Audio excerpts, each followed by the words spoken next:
Kieran Donahue, who is the special assistant to the head coach at Old Dominion. Hi, Kieran. Hello. So Kieran's going to be talking about the addition of academic credit on a foreign tour. Lucky you. You're the smart one. It's all an act.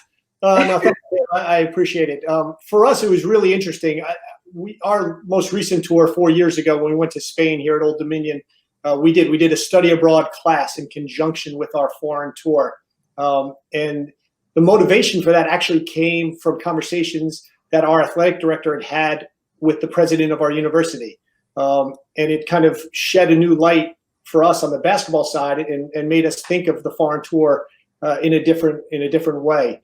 The president always meets with the student athletic advisory committee at the end of the year. And one of the feedbacks that the president had for our athletic department was that a lot of the student athletes felt they missed out on opportunities that other regular students get to do. One of those was study abroad, that how hard it was for student athletes to have the chance to do a study abroad. It just wasn't an option for them.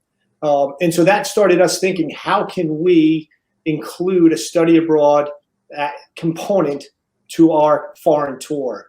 And so it created some challenges initially, and I was admittedly a little hesitant and a little scared. I'd been on a couple other foreign tours and never had any academic component to it where it was formalized with a professor. And so I was a little nervous. I was a little hesitant. And I think, and I look back now in retrospect, and that was misguided on my part. I found that it was significantly easier, a lot easier for us to do, and made the tour, I think, even more beneficial than it probably would have been without the academic component. What were you expecting? If you can maybe give a detail or two, and why you say it ended up being a lot easier.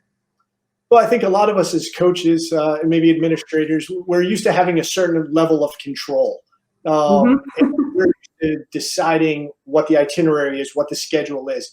And we were a little cautious and a little nervous about turning over some of the control to a professor here on campus that, quite honestly, we did not know prior to making the plans. And I think for those of you who are watching this live stream and this meeting, and if you're thinking about adding an academic component to your tour in the future, the one recommendation I would make is, and this is what I ended up doing, and it made things so much smoother, was use the resources you have on campus.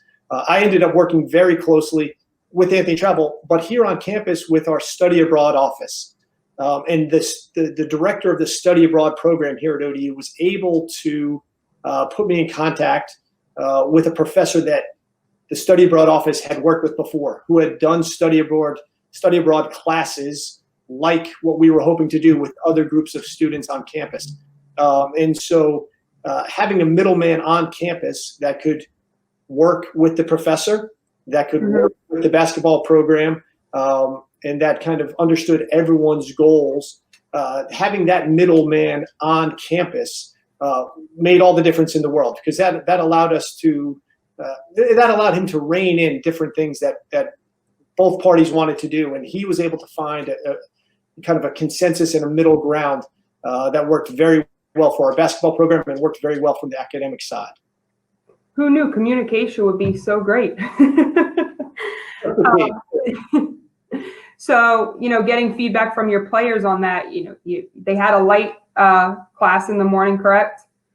Well, we did. Well, most of our players stay for summer school. We're fortunate to have that ability. So the majority of our scholarship players were here for summer school. We went on a tour kind of middle of August, and summer school had just ended. So most of our student athletes had been here for summer school.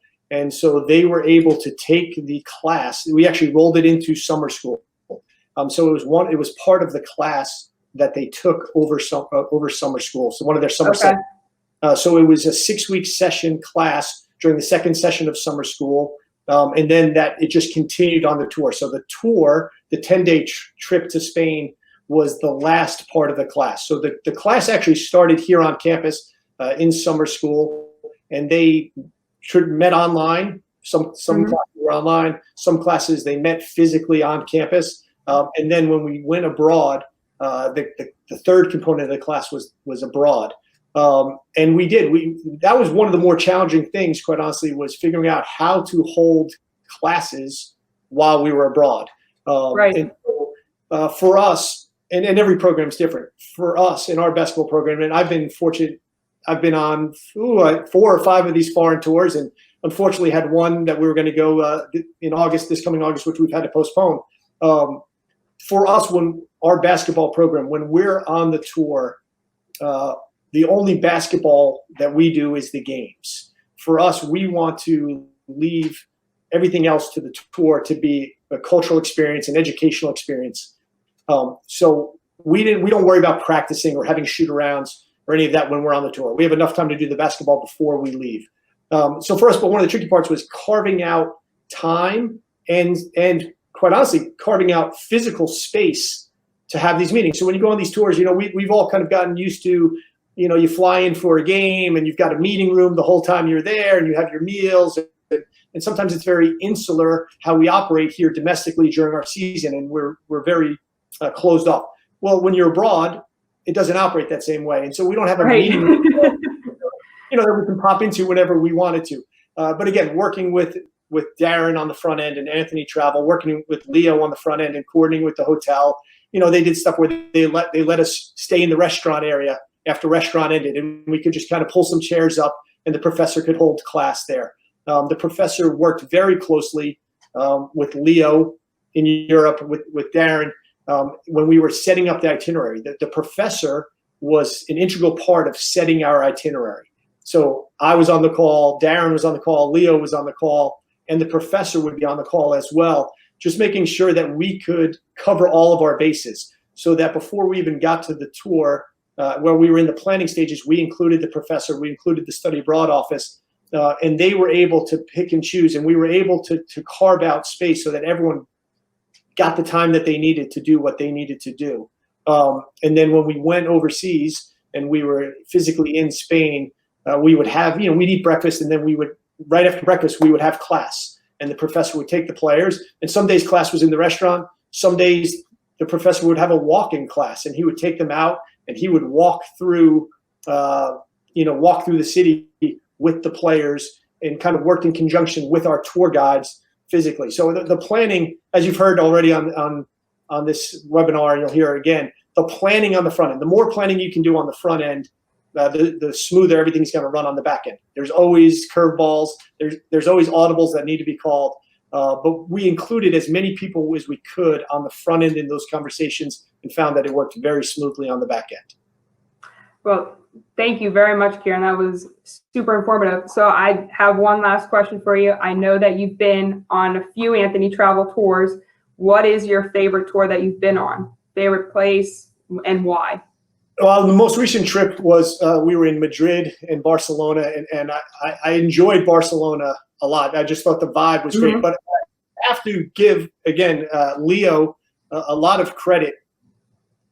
Multiple trips ago, I was at a different school, at a low major Division I school, and we had budgetary constraints. And I remember sitting down at the men's basketball Final Four with Leo and Darren's counterpart at the time, and we were concerned about finances. And so very casually, I just said to the guys, hey, I'm not sure we have the money to go to Spain, the money to go to France. And they looked at us and said, well, how do you feel about Eastern Europe?